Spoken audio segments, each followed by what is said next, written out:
For those around the table, please turn on your microphone when speaking. For those participating via Zoom, please state your name when making a comment or asking a question. The MAG public comment process allows members of the public to comment on items on today's agenda or on items that fall under MAG's jurisdiction. If you'd like to comment at today's meeting, please fill out a request to speak card located on the information table in the hallway and give it to MAG staff. If you parked in the garage, parking validators are available on the information table in the hallway. If you purchase a transit ticket to come to the meeting, please see staff for a ticket. Hearing assisted devices are available from MAG staff. We'll now begin the meeting with a roll call of all members. So MAG staff will do the roll call of both both participating in person and virtually. Thank you, Mr. Chair, members of the Management Committee. I will go down the list of members alphabetically. Please unmute and indicate if you are present. Patrick Banger.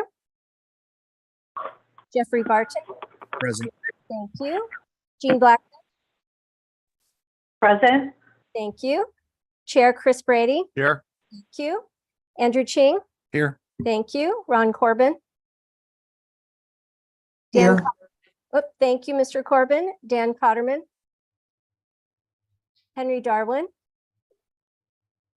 Philip Dorchester. Amber Wakeman as proxy for Crystal Dykes. Present. Thank you.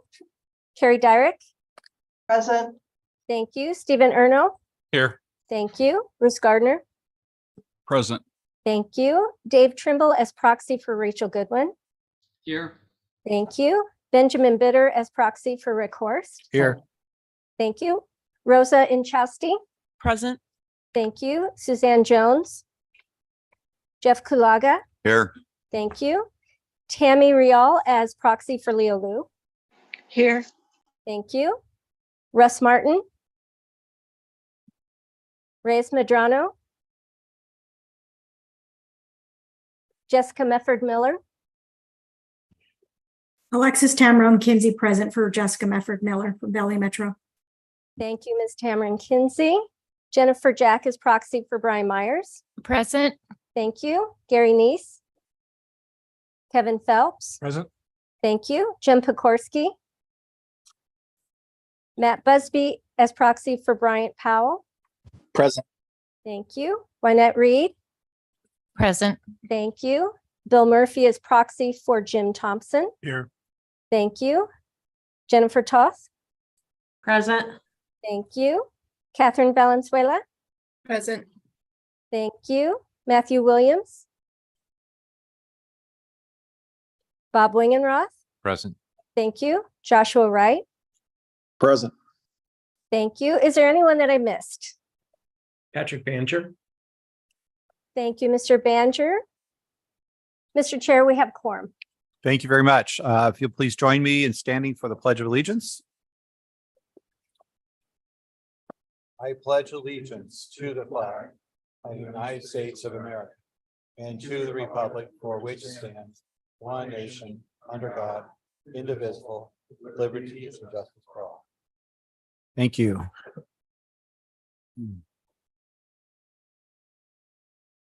Our next item is call to the audience. This is an opportunity for the public to comment on items that fall under MAG's jurisdiction that are not on the agenda, informational items, or items that are on the agenda for discussion but not for action.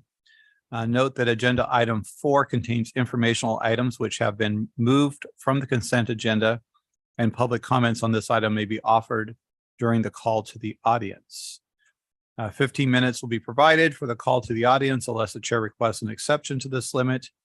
And I think I just have the one request. Is that clear? Is that correct?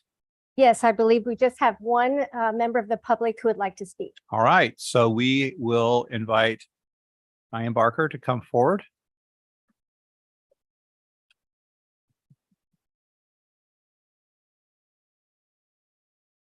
Good afternoon. I'm Diane Barker from Phoenix, Arizona. I've been living in the Valley for about 3 decades. And I really had a good event Saturday. I took the 8 bus. Yeah, it was early. I was up around 5, but headed down to the Rio reimagination. And if anybody has not been there, I really think that it's something to go and see. It's right down, if you go on Central, you can look off west, and what's happened, the Corps of Engineers have been working on it for years. And there's a good body of water there, beautiful vegetation. They had maybe 23 nonprofits there from, Game and Fish and Sierra and all of that. And, I'm really looking forward that we will make that dream happen and build some affordable housing down there.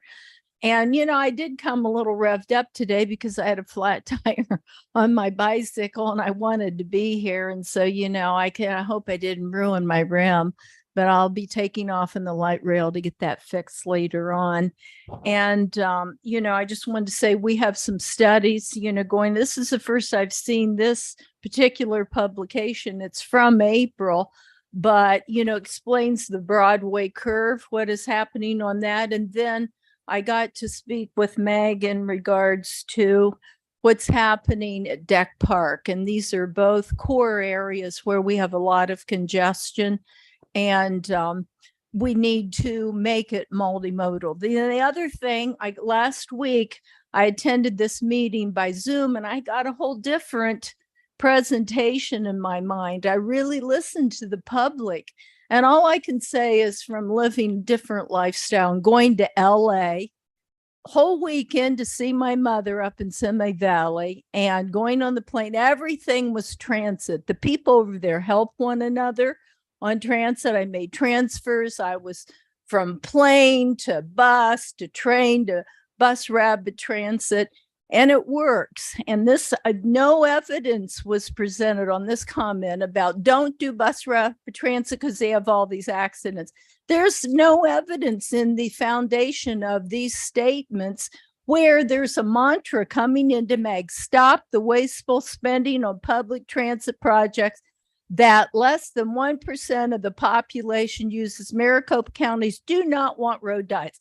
The point of it is, if you go all around, we see cars that are waiting for food, cars that are in the Broadway curve and on this stalling. And as Ed says, and Mr. Stone, it creates emissions and pollution in this area, which we do have responsible. And so let's wake up. Thank you. Thank you, Diane. MAG also provides the opportunity for members of the public to submit written comments via the MAG website. Any comments received 2 hours prior to the meeting have been shared with the committee members in advance of the meeting for consideration and will be included in the formal meeting minutes. So staff, have we received any online written comments on Call the Audience? Thank you, Mr. Chair. We have received 3 written comments for Call the Audience, which have been provided to the members in advance of the meeting. There are no other written comments that were submitted for the remaining items on today's agenda. Thank you. All right, so we'll now proceed to item number 4. This is an informational item. Agenda number 4 is information only. And so should we just start with that? On item 4, there's the Freeway Lifecycle Program update of federal funding redistribution. Thank you, Mr. Chair. This item is just presented for information. We're available to answer any questions if membership has them. Otherwise, we would just move Okay. the consent Fair enough. agenda. Any questions on item number 4? Okay. So that was just information only. Correct. We move on. All right, now we're ready to proceed to item number 5, the consent agenda.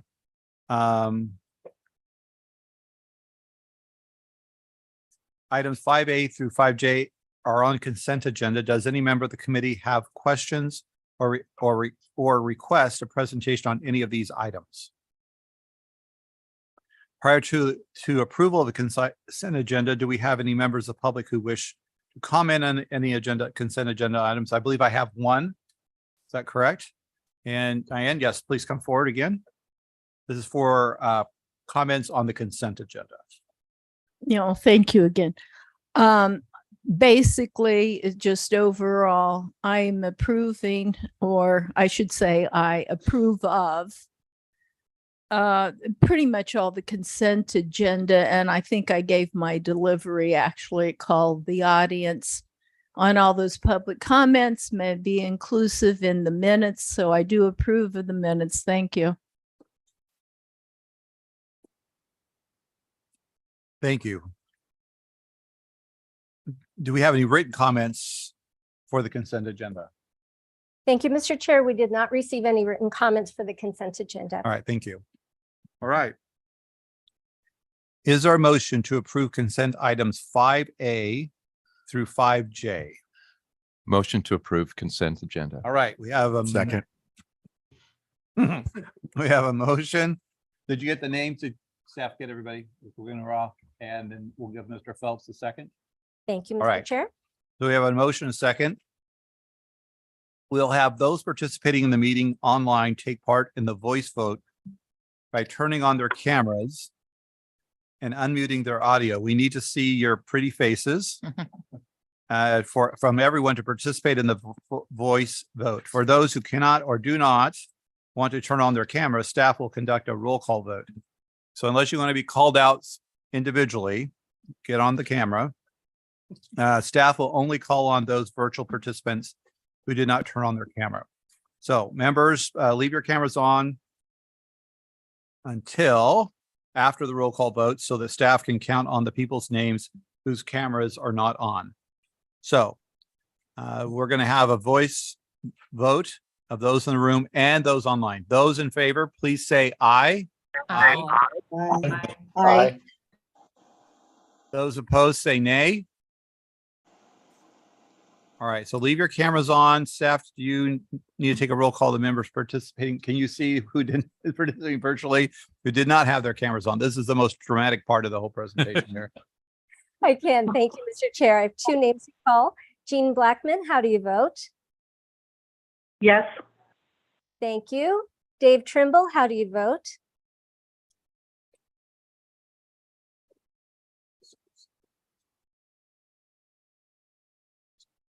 Tammy Rayel, how do you vote?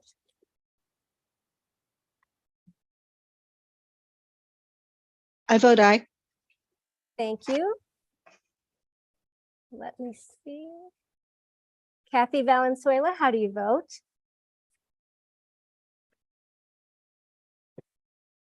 Thank you. And Jean Blackman, how do you vote? She's Yes. Thank you. Mr. Chair, the motion passes. Thank you. All right, we're going to move to item number 6. Diane, are you just good with me mentioning that you're in favor of item 6, or do you want to speak to this? Yeah, I'm in favor of 6, 7, and Then we'll have you come back on 8. yes. Okay, perfect. Thank you. All right. Item 6 is on the agenda for information, discussion, and possible action to recommend approval. Mr. Zerko, will you please introduce this item? Thank you, Mr. Chair. This first one is a project scope modification for a project, and our MAG policy procedures require that it come back to you all as a management committee for a formal vote to allow the scope to be modified. Patrick Stone, who's our Transportation Improvement Program Supervisor, will present the item along with, I believe, his colleague from Paradise Valley. Thank you, Chair Brady, members of the MAG Management Committee. This item, as Ed noted, this is a scope modification request for the town of Paradise Valley. Our federal fund programming guidelines do require that a member agency bring that request through the MAG committee process. And with that, I will turn it over to Mr. Jeremy Knapp with the town of Paradise Valley for the presentation. Thank you. Thank you, Mr. Stone. Good afternoon, Chair and members of the MAG Management Committee.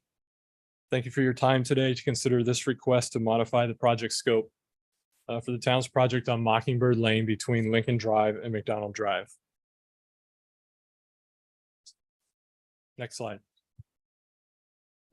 So the project limits, which have not changed with the revised scope, includes this half-mile stretch of the north-south alignment of Mockingbird Lane between Lincoln Drive and McDonald Drive. Currently, the roadway has one travel lane in each direction, striped shoulders, but no bike lanes, and a sidewalk on the west side of the road. All the properties adjacent to the project in the corridor are single-family residential, but nearby are places of worship, a resort, and a public elementary school. Mockingbird Lane is a minor arterial which essentially begins at McDonald Drive, but continues north for approximately 2 miles, then heads west and terminates at Tatum Boulevard. The entire corridor is used by cyclists. The stretch of Mockingbird Lane just north of our project limits was reconstructed in 2001 and includes bike lanes. Next slide.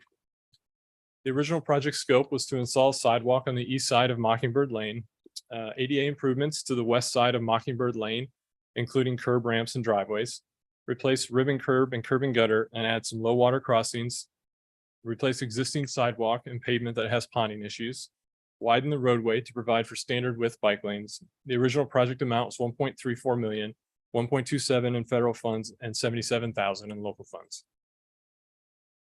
The town prides itself on a robust public discourse for all aspects of its local governance. Typically for CIP projects, public outreach often includes multiple public meetings and often one-on-one meetings with residents who own property adjacent to projects. For this project, the town held 3 public meetings, both virtually and in person, presented the project to the Planning Commission and took public comment, as well as presented to Town Council. Residents requested through the public process that the town focus on adding traffic calming measures and improving the existing pedestrian network in lieu of adding a sidewalk on the east side of the road, which would impact those property owners. Next slide. So the revised project scope includes a focus on improving existing pedestrian facilities as requested. The existing sidewalk on the west side of the road will be updated with ADA ramps at intersections as well as ADA compliant driveway crossings. We will also introduce traffic calming measures in the corridor, such as narrowed vehicular travel lanes, radar speed signs, and a roundabout at Valley Vista Lane to require motorists to slow down to navigate through conflict points. We're also going to realign the project schedule for fiscal year 24 as it was originally obligated to the town. The town requested and received closeout funding in fiscal year 23, but was unable to obligate due to the process that we were going through to receive feedback and design changes. The revised project amount is 3.2 million, 1.27 million in federal funds and 1.93 million local. The town is intending to seek closeout funding in fiscal year 2024. The current project schedule is as shown. The town received environmental clearance in June of this year. We'll be delivering 100% plans to ADOT later this month.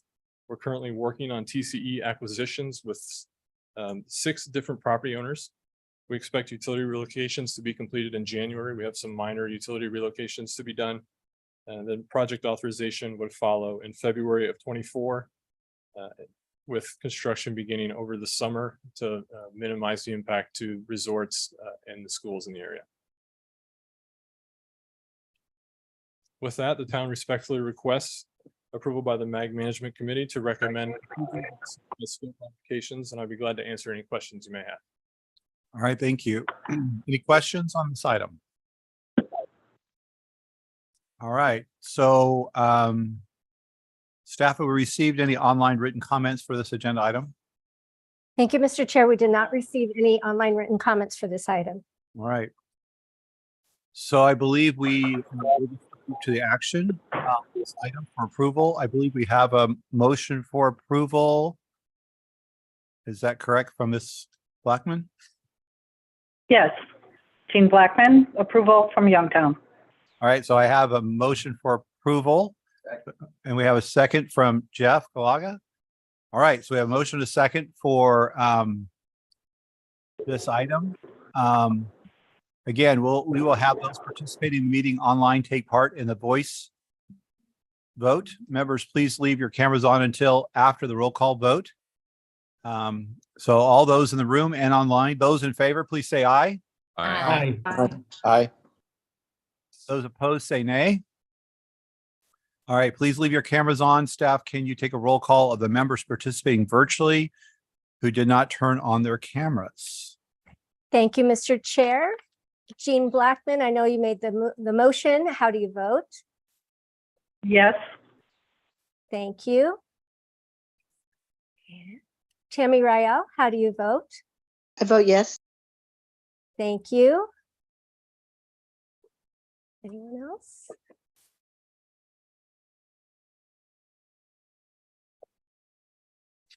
Amber Wakeman, how do you vote? Aye. Thank you. Mr. Chair, the motion passes. Thank you very much. Thanks for participating on that. Thank you for the presentation. We'll now proceed to item 7. This is a second project deferral request. City of Tempe, Scottsdale, the City of Tempe for the Scottsdale Road Bike Lane continuation. This item is on agenda for information, discussion, and possible action. We have a presentation, Ed? Yes.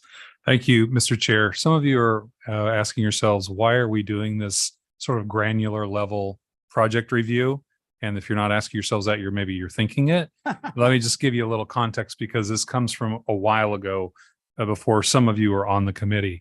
So the reason why we do this sort of feels like a parade is 10, 15 years ago, we had a problem in the region of calls for projects coming in, people submitting, people getting ranked, people getting approved with projects, and that occupied the amount of money that was available. And there were other projects that didn't get funded because they didn't rank as high. Nobody had a problem with that. Then at year over year, we would see this project is continuing and the money isn't being spent. And the next year, a project continued and the money wasn't spent. And you go sometimes 3 and 4 and 5 years.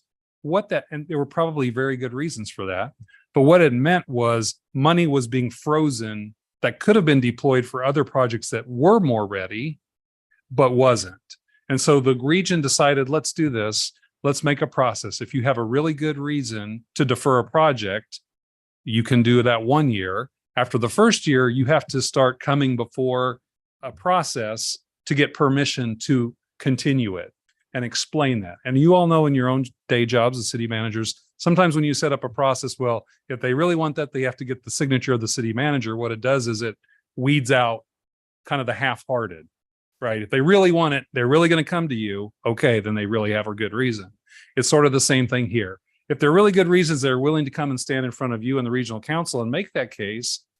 We all understand that. And so what it's done, it has really streamlined the flow of funding and kept projects moving because people are really being thoughtful about, am I really, really ready for this? Then if I'm not, I'll probably wait a year. And so this process, while it feels like minutia, has actually done a good job of accelerating the flow of projects, accelerating the flow of money through the region, and really showing us the 1 or 2 times, and this is an unusual meeting, where we have projects that do have reasons where they want to stand up and make their case. And so that's sort of my preamble to this. With that, we'll go to Patrick Stone again and his colleague from the City of Tempe. Again, thank you, Chair Brady, members of the Management Committee. Ed did a phenomenal job of presenting this item. I'll provide just a little additional context. Since ADOT implemented the use or lose, which meant the region has to use all federal funding in a year programmed, we've had 11 second deferrals come through the committee process. So this will be the 12th. And why it really matters from a regional context beyond what Ed just says, any funding that can't go in a year, if an agency comes and says, I have to defer this project, we have to find a home for that funding. And so it's really critical to make sure that projects proceed along the schedule that we've agreed to when the agency applied for the project. And with that, I will turn it over to Ms. Lindsay Post from the City of Tempe to present this item. Thank you.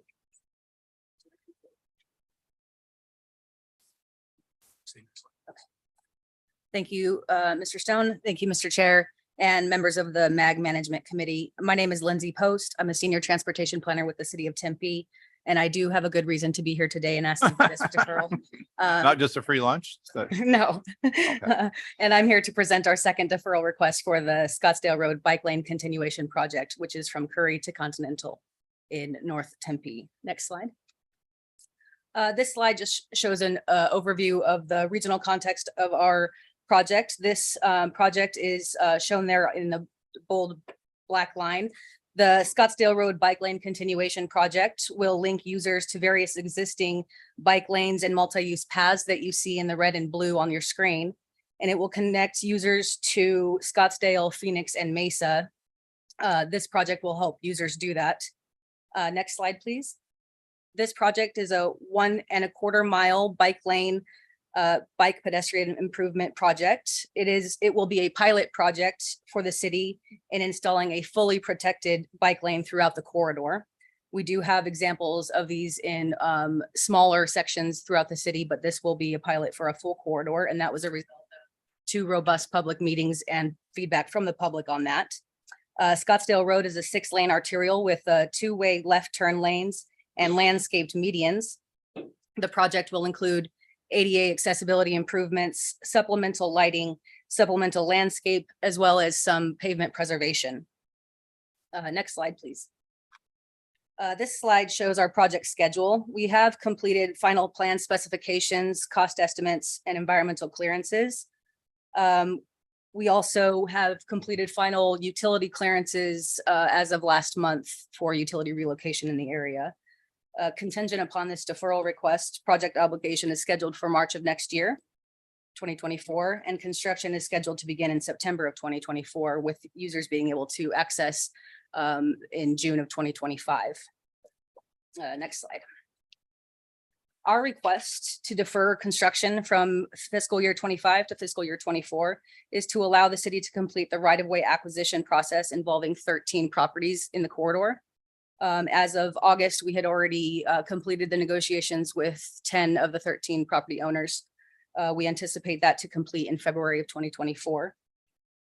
This continues to be an active project with assigned city staff. The funds are represented in our 5-year capital improvement program and is represented in our transportation master plan, as well as being a tier 1 corridor in MAG's active transportation plan. You can go ahead and forward to the next slide. This concludes my brief presentation for Tempe's request for approval for the second deferral for the City of Tempe Scottsdale Road Bike Lane Continuation Project. And with that, I do accept any questions, Mr. Chair. Thank you very much. Any questions on this item? All right. I don't think do we have any online written comments on this item? Thank you, Mr. Chair. We did not receive any written online comments for this item. All right, thank you. All right, do we have a motion to rank approval of item number 7? Motion from Mr. Kalaga. Do we have a second? Second from Mr. Phelps. Okay, we're going to take the votes. Again, we'll have all those participating in the meeting online take part in the voice vote by turning on their cameras and unmuting their audio. Members, please leave your cameras on until after the roll call vote. All right, this is a voice vote of those in the room and those online. Those in favor, please say aye. Aye. Those opposed say nay. All right, members, please leave your cameras on. Staff, can you take a look, or sorry, can you take a roll call of the members participating virtually who did not turn on their cameras? Thank you, Mr. Chair. Tammy Rael. I vote aye. Thank you. Amber Wakeman. I vote aye. Thank you. Jean Blackman. Yes. Thank you. Mr. Chair, the motion passed. Thank you very much. All right, now we'll proceed to item number 8. This is a third project deferral request. City of Phoenix, Van Buren Street, 7th Street to 24th. Item 8 is on the agenda for information, discussion, and possible action to recommend approval. Is this like, just keep them coming through here? Okay, Ed, yeah, Mr. Zerko, will you please introduce this item? It's the same story. This is another one that's come through the process. I should also clarify, when they're coming to you now, we're pretty confident. We're very confident as MAG staff that they have good reasons for that. So I don't want to cast aspersions on those who are coming.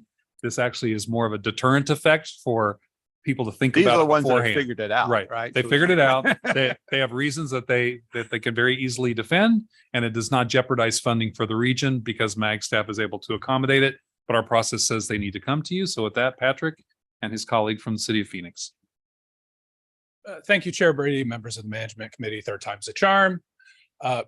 Again, this is a third deferral request for the City of Phoenix. I'm not going to reiterate what I just said on the previous second deferral for the City of Tempe, other than to highlight this is only the third deferral request that has come through the committee process. We had one previously for the City of Tempe. All the other caveats still apply. The city needs to explain what necessitated the deferral and what they've done to account for that. And with that, I will turn it over to Ms. Leticia Vargas with the City of Phoenix. Thank you, Mr. Stone. Good afternoon, Mr. Chair and members of the MAG Management Committee. My name is Leticia Vargas, and as Patrick has mentioned, I'm a Special Projects Administrator with the City of Phoenix Street Transit. Thank you so much for this opportunity to be here to present on a third deferral request for a very important pedestrian safety and streetscape improvement project. And this project is along Van Buren Street, as you can see in our project, from 7th Street to 24th Street. Van Buren has 2 travel lanes in each direction, and it also has a 10-foot two-way left turn lane down the center. There is existing sidewalk on the entire stretch of this project corridor, anywhere from 4 to 5 feet. And there is sporadic wider sidewalk, and that is both on the north and the south side. The current right-of-way for Van Buren is about generally 80 feet wide. Leticia, if you want us to advance the slides, tell us when you'd like us to do that. Okay, thank you. Thank you. Thank you. So here is our current project scope. As I mentioned to you today, we are building a 2-mile corridor, and it is a pedestrian safety project with streetscape improvements. We're looking to update all of our sidewalks and our ADA ramps to current ADA standards. We're also going to be doing 2 hawk crossings at 15th Street and 23rd Street. We're looking to add pedestrian level lighting along the entire corridor. We're also looking to add pedestrian refuge islands and median islands where appropriate. We're going to be adding landscaping and shade to the corridor. And we're also going to be redesigning the traffic signals. And we're also going to be upgrading the street lighting to current standards. Next slide, please. So this is our project schedule, and this is what has brought us to our third project deferral request. Our project originated in February of 2016, and we were awarded transportation alternative funds to build a project that was scheduled for construction in 2020. What I want to clarify is that original project was a bicycle and pedestrian project. And so we kicked off that original project in November of 2017. And we got to about 60% design, actually got environmental clearance. And through a public involvement process, we realized that our public was definitely concerned with the reduction of lanes on Van Buren to add the bicycle infrastructure or the bike lanes. So at that point, the City of Phoenix did approach MAG, and we got approval on October of 2019 for our first project deferral, and we deferred the project to fiscal year 2022. And that was really important for us because we really wanted to engage with our public. We wanted to find out what they really wanted along that corridor. So in February of 2022, we came to MAG and we requested a scope change and project deferral. And that again was based on public input. They didn't want to see the lane reduction on Van Buren. And so we then moved forward and were approved for a new scope. And that is what we have shared with you this afternoon. So in October of 2023, we are requesting our third deferral for this project. Again, it is based on public input, and we're asking for it to be deferred to 2025. With this approval, we will be able to obligate our project with a target goal of February of 2025, and we would be scheduled for construction in spring or summer of 2025. Our current project estimate for this project is $6.6 million. Next slide, please. So again, our third deferral is a request based on the realignment of our project schedule to address federal clearances and utilities, and more importantly, right-of-way clearance. That really is our critical path for this project. And it is based on the input processes, the public process that has happened. In this particular project, we've had over 8 public meetings. And I will tell you that is a commitment from the committee, from the City of Phoenix, to listen to our public and really to try to hear what they want along the corridor. And with that, we are committed to complete this project. We have the required CIP funding identified, and we have adequate staffing and a commitment to complete this project. And with that, next slide.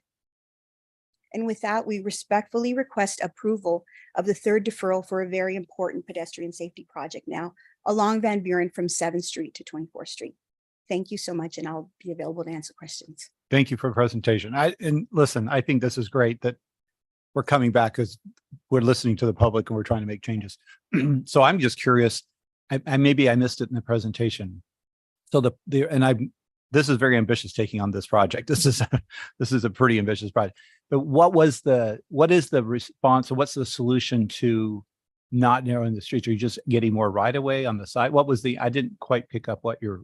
So the Proposal. solution is because Van Buren was built in the 1930s. Yeah. So the arterial is pretty tight in terms of right of way. If we would build an arterial of the Van Buren classification in modern day standards, we'd have more like 100 feet of right of way. So we're really working within tight constraints because of the actual nature of the roadway.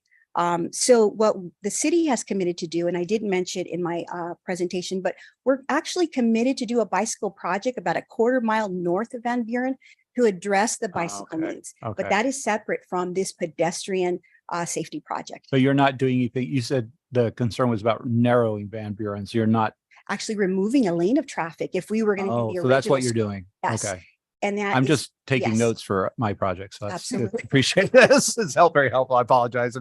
Okay. So that's how Yes. you're going to get there. Okay. Yes. Very good. Okay. Any other questions? Very good. All right. We do have one public comment. Diane.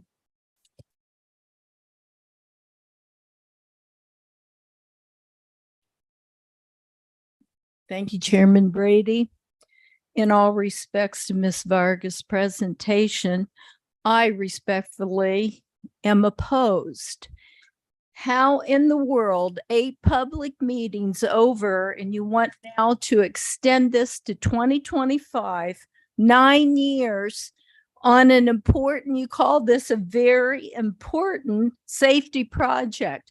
You don't handle very important safety projects. This has been a major way into Phoenix for years. The lady mentioned that 1930s, it's an arterial road. I speak on things that I have real life experience. On Saturday, this came from Rio Imagine. Instead of a bus, I rode the bicycle over to Chase. That was 7th Avenue and River Bottom. And then I took the light rail, and then I got off at the post office up there, and I rode over to Van Buren, watched a football game, and came back, and I did have a nice path. But what I'm sharing with you, I go to the zoo. I've been going to the zoo in the summer. The rates are great. Nobody really likes to go out, too many people in the sun, but I am able to handle it. And so I see things, and that road on Van Buren ruins our nice buses. The feds pay for 99% of this, and now you are really abusing federal money by they're offering it for a safety program. She even says a very important safety program, and it's being waylaid. I say, City of Phoenix, get your act together. You have a lot of things on your plate, but this is important. And also what's happening with all of this construction that's happening downtown, you've got to make it so that the public is safe, because guess what? They put these barriers up around where the bus stops are. So you go to the bus stop, like over on McKinley and Central, and the bus can't come there. The bus has to go way up, and you don't know it because they don't have signs. The street department needs to get its act together. All right. Have we received any online written comments? Thank you, Mr. Chair. We have not received any online written comments for this agenda item. Again, thank you for the presentation. Sounds like a great project. Is there a motion to recommend approval of agenda item number 8? So moved. I have a motion from Mr. Barton, a second from Mr. Phelps. Again, we'll have those participating in the meeting online take part in the voice vote by turning on their cameras and unmuting their audio. Members, please leave your cameras on until after the roll call vote. Can I have a voice vote of those in the room and those online? Those in favor, say aye. Aye. Aye. Those opposed, say nay. All right, leave your cameras on. Staff, can you take a roll call of the members participating virtually who did not turn on their cameras? It's me, Jean Blackman. How do you vote? Yes. Thank you. Tammy Rael, how do you vote? Yes. Thank you. Amber Wakeman, how do you vote? Aye. Thank you. Carrie Dyrick, how do you vote? Aye. Thank you. Mr. Chair, the motion passes. Thank you. All right, thank you for those presentations. We'll now move to item number 9. Update of the activities of the MAG 911 Study Committee. Item 9 is on the agenda for information and discussion. Mr. Zerker, you want to introduce this item? Thank you, Mr. Chair. Yes, this has been a very important discussion over the last several years. We're coming closer to a conclusion, which is good. Special Projects Administrator Nathan Pryor and IT Director Audrey Skidmore are the staff leads. And then I know you and Mr. Phelps have been chairing the committee, so we'll turn it to Nathan first. All right, thank you, Mr. Chairman, members of the Management Committee. So recall about a year ago, this Management Committee reconvened the 911 Study Committee, and it was really to address what we're seeing regarding state contract services for 911, as well as we were seeing member agencies departing Maricopa Region 911 for those state contract services. Next slide, please. So just reminder, here's the current composition of the study committee, co-chaired by Mr. Brady and Mr. Phelps. We also have 2 other representatives of this body on there, Mr. Dan Cotterman, Mr. Joshua Wright. Thank you for all their time and services on this committee, as well as participants from the MAG 911 oversight team, the Public Safety Answering Point Managers Group, MAGTAG, as well as police department participants. So this group has been meeting for over the course of the past year, really working through issues regarding how 911 services are provided currently through Maricopa Region 911, as well as a relationship with the Arizona Department of Administration, ADOA, who oversees state 911 issues. So during these meetings of presentations, there also been additional conversation with the co-chairs, as well as Mr. Jeff Barton participating in City of Phoenix in these conversations with ADOA, trying to get a handle on these contract for 911 services that the state has. As I mentioned, we've seen a number of member agencies depart and migrate to state contract services, either have migrated or have shared their letters of intent to do so. These include Gilbert, Scottsdale, Paradise Valley, Peoria, Surprise, and Wickenburg. Next slide, please. So in January 2023, this year, the study committee did recommend and regional council did approve utilizing federal engineering to provide an assessment of the regional 911 system and potential options for our region's 911 future. Fast forward to June, that consultant did present their draft report.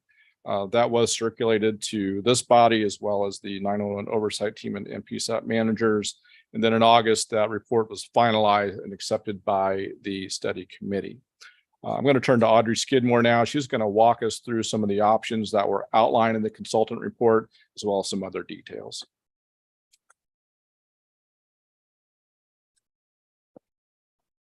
Thank you, Chair, members of the committee.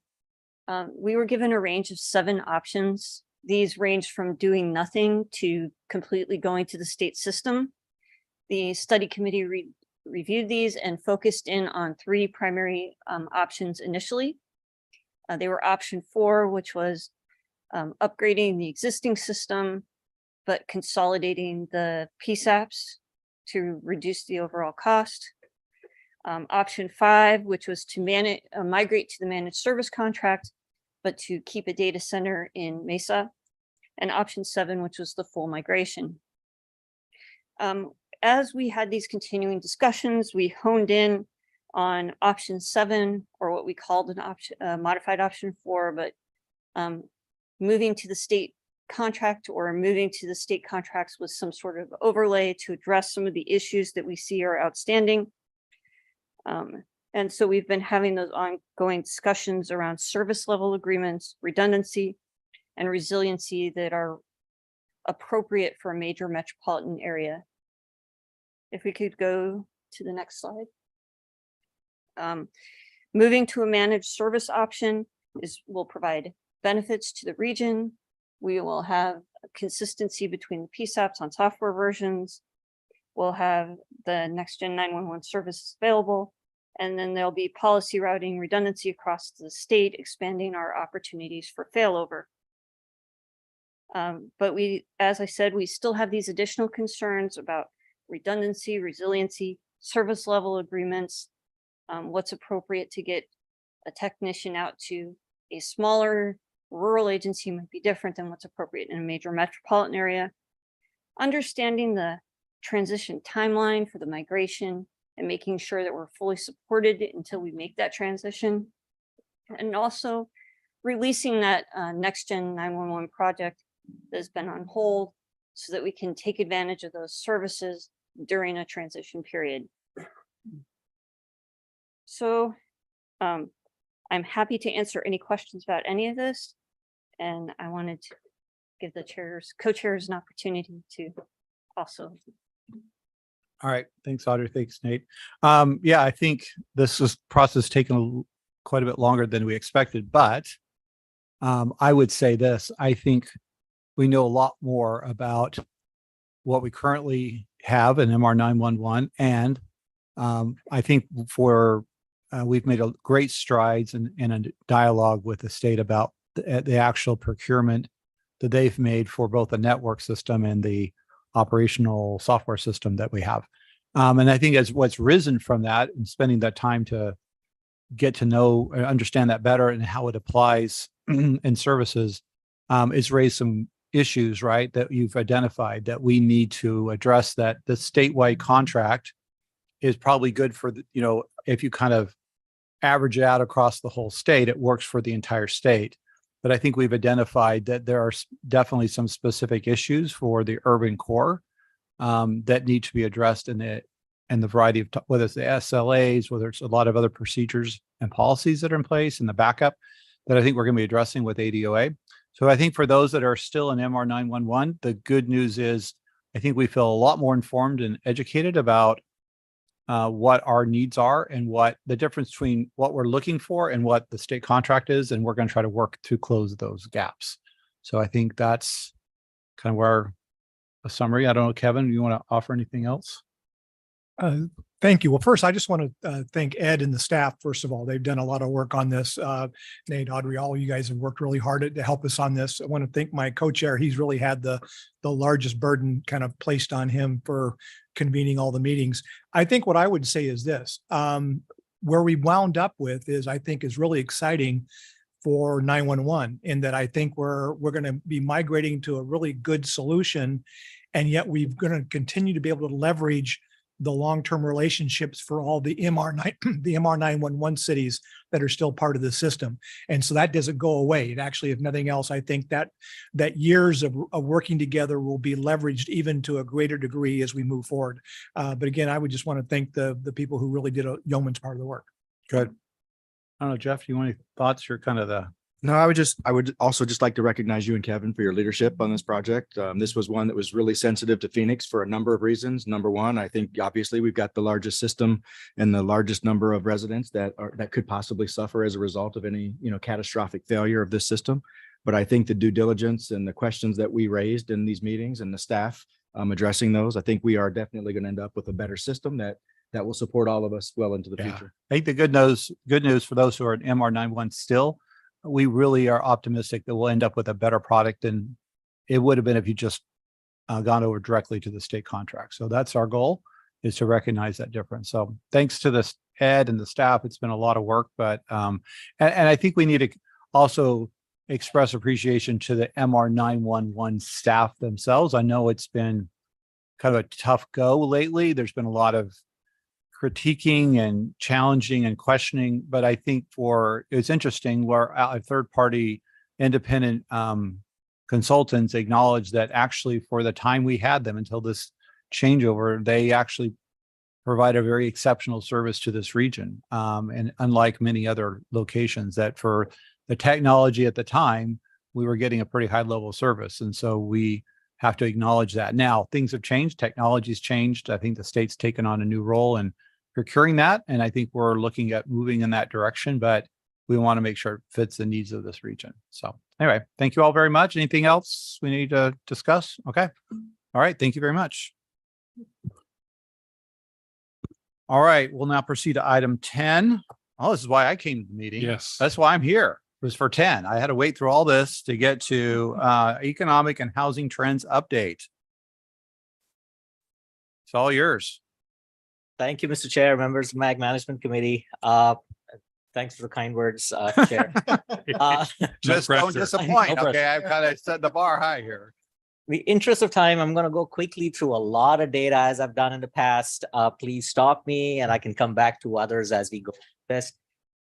Not a big surprise, Maricopa County, we've got tons of population growth, highly attractive. We added about 57,000 people over 21, 22, looking at developing numbers for 2023. In the past year, at that time, the MSA, the metro area, which is the 2 counties, actually surpassed 5 million. So again, growth is your population growth, attractiveness is big. Not a big surprise. All those counties are large counties. So when you start looking at the size, those are all large counties, mostly in the Western US and then one in Florida. Good news, unemployment is low. It's still staying low. That's always great. We're actually the same as with the US, but not only is it low, one of the pieces, if you look at that blue line, is the Phoenix metro area. Gray is the US, is what you see is our recovery during the pandemic, after the pandemic, actually was 1 year faster. We got back to where we were before the pandemic 1 year earlier, the nation itself. Other good news, inflation is trending down. So the federal policy is working. Interest rates are keeping to stay up, but that inflation is coming down. Year over year, inflation is at 3.7% for the metro area, about the same as the US. Concerns in there are certain segments are still much higher. Gas definitely is higher. Some food items are higher, and rent and housing are definitely higher. So this chart, we don't want to be high. This one, we are actually moving up. Cost of living in the Phoenix metro area, we actually are now ranked 12th in the country. So cost of living is based on an index of comparing prices across the country on certain key items. The US is 100 at that average, at that 100. We are about 3.8 points higher than the US. We're trending up. We used to be ranked 18th in 2021. We're now ranked 12th. Now, obviously, New York is 222 points, but we are about 7 some points higher than Houston, higher than Atlanta, higher than Philadelphia. So this is one of those things that I'll discuss a little bit further as I go forward. Our economy is diversifying. We've talked about this quite a bit. We've added all kinds of jobs in different sectors than retail in this time period in the past 5 years or so. Retail only grew 5%, whereas in terms of jobs, we added 62% jobs increase in transportation and warehousing. Construction went up, semiconductors, manufacturing, all of those were high growth sectors. But not only are these the high growth sectors, we're also growing in the high wage sectors. So that's great. But back to this, the bigger piece is labor force attraction, and being able to add these jobs becomes an essential piece for us to keep creating and keep growing our economy itself. Other good news, housing construction. So we collect from all of you, your staff, housing construction, housing completions on an annual basis. And if you look at the total number in 2023, and this is fiscal year numbers, so June to July numbers, we added about 36,000 some units in Maricopa County. That's about back to that 2006, 2007, 2008 time period. That's a big change. We had dropped down to about just under 6,000 and the pandemic, during the downturn in 2011. So that's a big turn that you've seen. But the big change, other change you're seeing is that light blue color is multifamily or apartment units. So now we are building about 40% in apartments than what we used to be at about 14%. So a shift from single family to multifamily type product that's going on. So this one, I'm going to take a little bit of time. I've shown this to you before. This is looking at sales transaction, the Phoenix metro area, sales pricing. The dark blue color was sales price of homes, all kinds under 200,000 back in 2011. That was the core. Combined of that dark blue and light green was about 88 some percent. Well, that's now down to about 15%. So we decreased that by about 73%. So all of these bars over time, you're starting to see a decline in that. But what's interesting is you look at the year-to-date data for 2023. This is the first time in 12 years we're starting to see some of these bins shift up. So you're starting to see that, not the under 200,000, but under 200 to 300 and 300 to 400, all of those have started to move up. And that is about a 5.5% point change, which is based primarily because of this 9% decline in our median sales price since the peak. So back in June 2022, all sales activity that was going on, condos, single family units across the region, our median sales price was 475,000. That's now down to 431,000. Year over year of the same time, we used to be at 439,000. At this same time last year, we're now 431. So the big takeaway for me from this is really the fact that, yeah, we're stabilizing, we're coming down from that hot real estate market that was going on, but we did not see a crash. There were a number of stories that we'd read and heard about there was this crash coming. We did not see that. There is no distress in this market. Overall, if you see in terms of price changes, the orange darker colors are where you see zip codes where you had price decrease of 10% or more year over year. Greens are still areas where you're seeing increase in prices. So again, that's just a question of, where the product is, what kind of housing is selling, how many units are selling, etc. So you're seeing a balance of both increase and decrease, but overall across the region, you're seeing by zip code median sales price declining overall. But again, no major distress, no foreclosures rising, all of that stuff is staying stable. So just looking at MLS data back again, continuing with this, big piece we've noticed is there is about a 30% decrease in the inventory of homes being available for sale. So at this time, there's about 15,700. That's the blue line. That's the number of homes that are listed for sale on MLS in the region. That used to be about 22,000 by the same time last year. So this is about a 30% decrease.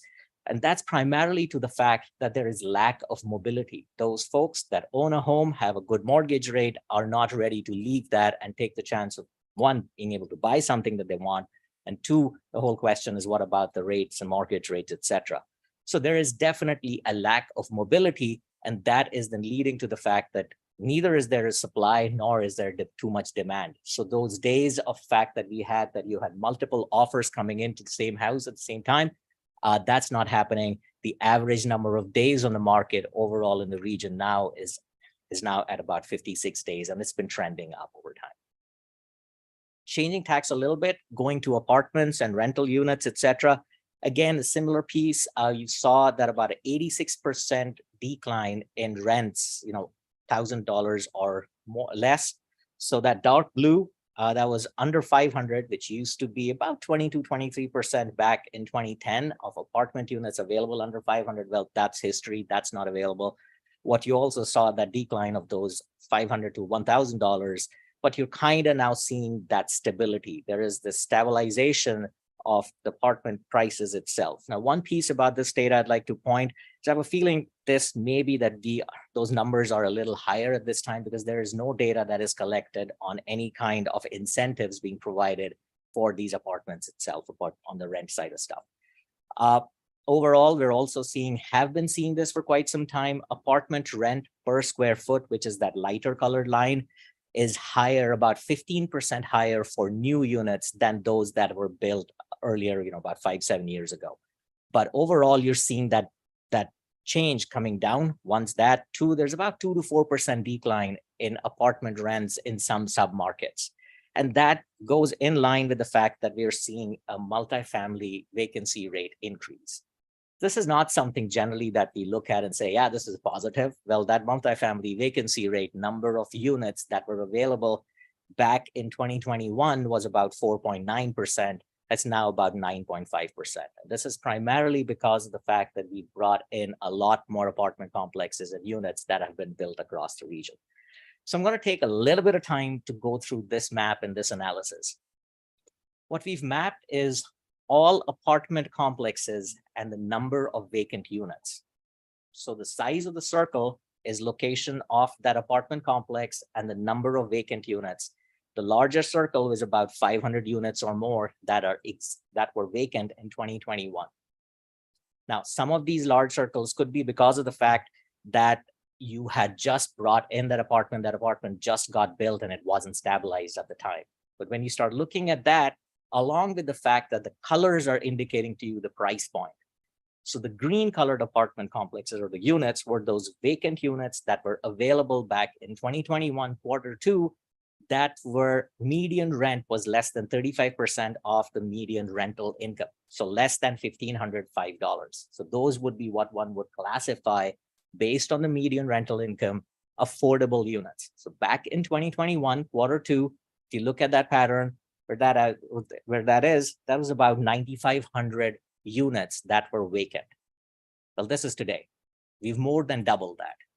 We're now at about 19,990 apartment units that are vacant and available at a price point that would be considered affordable. Now, again, that dollar amount is talking about is about $1,760 per month rental price, but that is at 35% of household income or the median rental household income. I'll just go back and forth once more. This is where it was. This is where it is Q3 2023.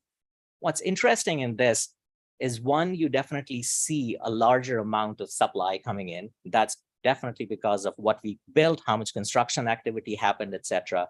There's definitely, we are seeing more affordable units coming online, etc. But the other piece to me, as I look at this, is how there is a lack of these affordable units in a large part of our valley. So there's this big change that's happening, and that kind of then starts turning back to our availability of labor force and how we're able to try to bring them into our workforce, et cetera, and all of that stuff. Moving forward, just a quick one, we've seen about a 17% reduction in short-term rentals. So we follow this data, start looking at this year over year. The map is showing you colors on where all short-term rentals, the amount of short-term rentals by zip code that saw an increase or decrease, greens, minor increase, whites, not much change, and the red colors and the oranges are the decreases. But the big one, really, what you're seeing is in that chart where back in 2021, about 3,200, 3,300 units were available most of the time. This is now looking at the availability in the county itself. That number had gone up to about 8,200 and now is down to 6,500. So you're definitely seeing a trend of short-term rentals coming down and declining in the region itself. One other decline, which is good, is sales to institutional buyers.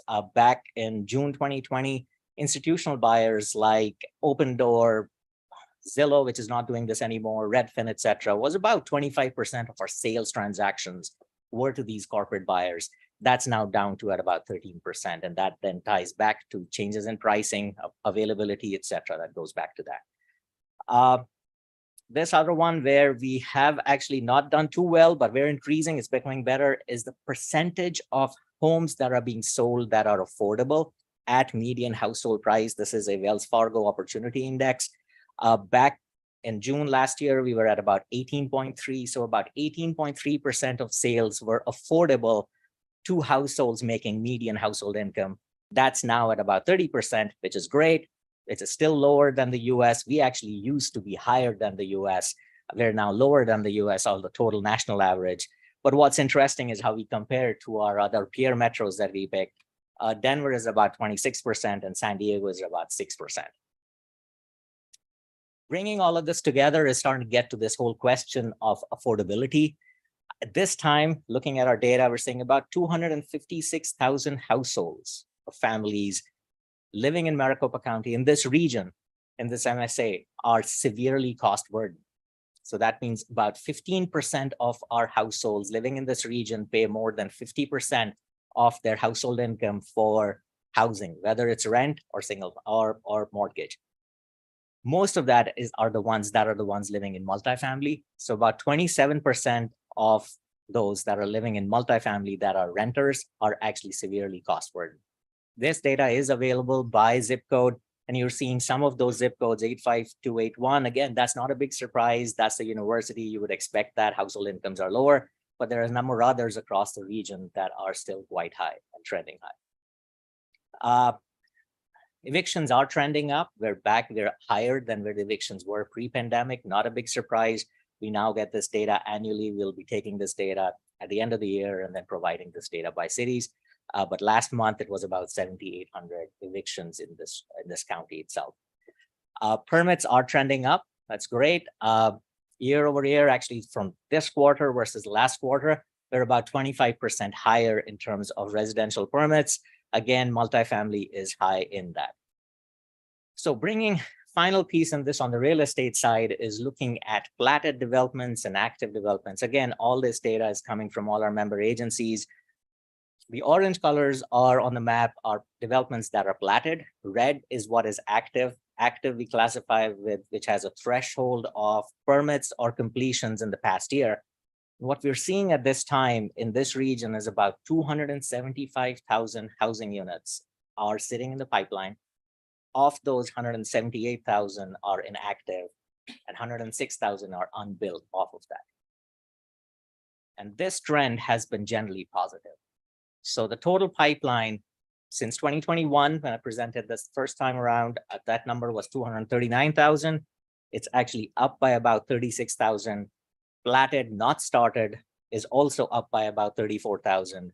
The unbuilt units is trending about the same. My only caveat with that is we're only using currently permits that are of residential housing itself being built. We're not pulling in permits looking at, infrastructure, et cetera, and that may be something that's taking time. And so we could bring that piece in and enhance that analysis. So that kind of brings everything together. My final slide really is getting to the fact that the economy is diversifying, it's robust, inflation's doing well, all of that stuff is good. The concern on that really is the fact that about cost of living and how that cost of living could impact our attractiveness. Real estate, housing, all of those are trending well. The big piece we're seeing in a few indicators at this time that ties to the attractiveness, generally in the nation, people are staying where they are. Mobility is low, but what we are seeing based on preliminary data is we're seeing a decline in net migration to the region. And this is coming in from Freddie Mac, it's coming in from movers data. It's still very preliminary. I'm looking at multiple pieces, but it's kind of getting to the fact that for us to be attracting our labor force and continuing to be able to build our robust economy, we'll have to keep watching that, and I'll be reporting that again to you. I'm happy to take any questions, Mr. Chair. Thank you, Anubhav. Any questions? Little data overload. Now, will this is a great presentation. Will this be available on the site, or where can we go to get this in the future? It will be on the website. We will also be putting out more data.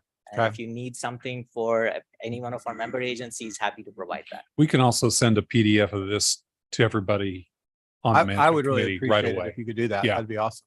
Okay. We'll do that. Thanks for all the work. I know there's a lot of work behind that. Thank you very much.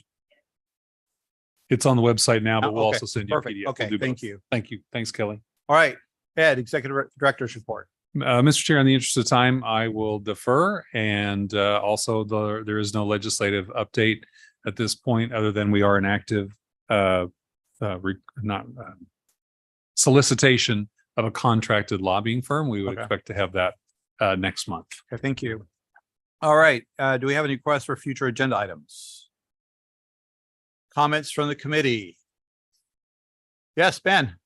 Thank you, and sorry if this is a little bit of an indulgent for the city of Maricopa. We have our 20-year anniversary since our incorporation this weekend. Oh, and congratulations. kind of exciting for us. Sure. We have a concert with Nelly, Flo Rida, Uncle Cracker, Dina Carter, and Young MC. So And you're just going all out. come on down, we'll have some fun. And the most exciting thing for us, I think, we just minutes ago opened our largest project that we've ever done, owned and operated by City of Maricopa.